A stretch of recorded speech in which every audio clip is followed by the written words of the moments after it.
যারা নাগরিক দল করলো এদের মধ্যে শিবিরের লোকে ভর্তি, এরা অনেকে ছাত্রলীগের নেতা ছিল। ওই যে আপনি আওয়ামী লীগের আমলে দুর্নীতির কথা বলবেন, ওই এক ঘড়ি দিলে এক বদমাস ছিল, মানে তাদের দলের সেক্রেটারি জেনারেল করে রেখেছিল, দামি $25,000 ঘড়ি দিলে সে একজনকে বিরাট পজিশন বসিয়ে দিত। ছাত্রলীগের নেতা ছিল বলে কি নামের, না সার্জিস আলম। সিজান সাহেব শুনেন, সার্জিস আলমের একটা বক্তব্য অনলাইনে আছে।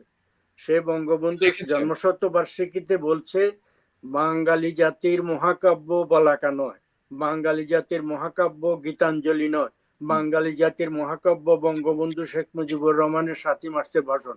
এই ধরনের লোকদেরকে অনুপ্রবেশ করানো হয়েছে আওয়ামী লীগের ভিতরে। একদিকে ধনী দুর্নীতিবাজ ব্যবসায়ীরা ঢুকেছে, আরেকদিকে শিবিরের লোক ঢুকেছে, বিভিন্ন ভাবে ঢুকে এই যে আজকে প্রতি বিপ্লব সফল হলো, এই জন্য শেখ হাসিনা অনেকাংশে দায়ী।